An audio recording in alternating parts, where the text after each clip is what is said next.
मुझे जबरदस्ती थ्रेड समझ के निकाला गया वहां से। क्यों? क्योंकि अगर मैं होती तो शायद वो आगे नहीं बढ़ पाते। तो आई थिंक मैं डिजर्व नहीं करता था अभी बाहर आना। मुझे पता लगा कि मेरे वोट सबसे ज्यादा थे।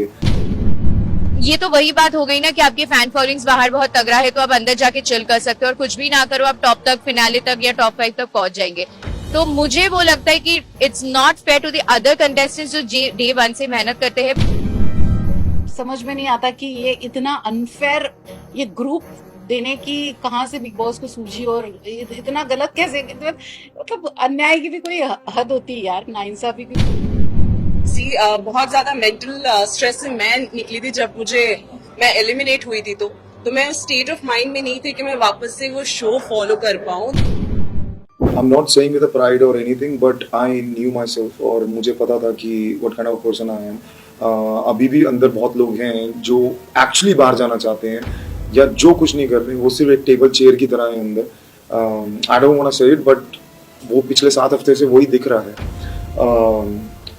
तो आई थिंक मैं डिजर्व नहीं करता था अभी बाहर आना। He is not a biased host, वो मुझे सबसे अच्छा लगता है सलमान सर के बारे में। आई थिंक ऑनेस्टली अगर मुझसे पूछा जाए गेम के पर्सपेक्टिव को मद्देनजर रखते हुए, I think Nimrit is not deserving, Sumbul is not deserving.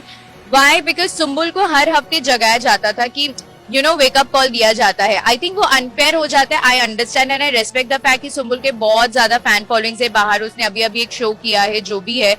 But अगर ये तो वही बात हो गई ना कि आपके फैन फॉलोइंग्स बाहर बहुत तगड़ा है, तो आप अंदर जाके चिल कर सकते हो और कुछ भी ना करो, आप टॉप तक, फिनाले तक या टॉप 5 तक पहुंच जाएंगे।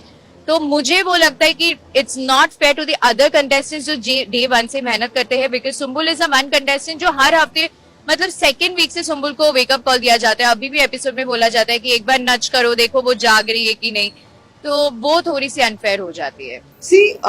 मेरे केस में तो बहुत अनफेयर था, और मेरा ये नहीं था कि मुझे जाना था।